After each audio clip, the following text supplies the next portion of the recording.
Praise the Lord. என் ஆத்துமாவே நீ ஏன் கலங்குகிறாய்? கர்த்தரை நோக்கி அமர்ந்துருங்க. எதுக்கு கலங்குறீங்க? என்ன ஆயிடுமோ ஏதாயிடுமோன்ட்டா? பண தேவைங்களா? கடன் பிரச்சனையா? குழந்தை கிடையாதுங்களா? குடும்பத்துல சமாதானம் இல்லைங்களா? கணவன் மனைவி பிரச்சனை, சரீர பலவீனம், எந்த மாதிரியான பிரச்சனை சூழ்நிலை இருக்கட்டும், இப்போ எதை குறிச்சும் கவலைப்படாதீங்க. வானத்தையும் பூமியையும் உண்டாக்கினவர் அவர்கிட்ட இருந்து உங்களுக்கு உதவி வருங்க. அவரு தூங்குவதும் கிடையாது, உறங்குவதும் கிடையாதுங்க.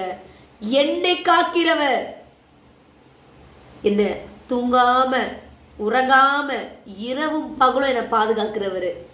அவரு எனக்கு மட்டும் இல்லைங்க, உங்களுக்கும், உங்களுக்கு நிழலா இருப்பார். உங்கள் தேவைகள் அவரால் நிறைவேற்றப்படுங்க. எதை குறிச்சு கலக்கம் அடையாதீங்க. டாக்டர் இப்படி சொல்லிட்டாங்க, எனக்கு என்ன ஆகுமோ ஏதாகுமோ, நாளைக்கு நான் இருப்பேனா இருக்க மாட்டேனா, என் குழந்தைங்களை யார் காப்பாத்துவா, என்னோட மனைவியோட நிலைமை, என் குடும்பத்தோட நிலைமை, இதெல்லாம் ரொம்ப நெகட்டிவ் தாட்ங்க.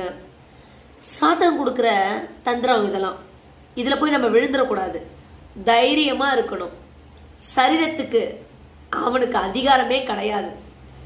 சரீரம், இந்த ஆவி, ஆத்துமா எல்லாத்துக்குமே அதிகாரம் கர்த்தருக்கு மட்டும்தாங்க. கலங்கவே கலங்காதீங்க. அவர் இப்ப இருக்க இந்த சூழ்நிலையை மாற்றி உங்களை திருப்தி அடைய செய்வாருங்க. கலங்காதீங்க. உங்க ஆத்துமா கர்த்தரை நோக்கி அமர்ந்திருக்கணும். அமைதியா, பீஸ்ஃபுல்லா அவரோட கனெக்ட் ஆகுங்க. சோலோட கனெக்ட் ஆகுங்க. அவரோட ஸ்பிரிட்ல கனெக்ட் ஆகுங்க. அவர் உங்களுக்காக காரியங்களை வாய்க்க செய்வாருங்க. அவர் தேவாதி தேவன்க.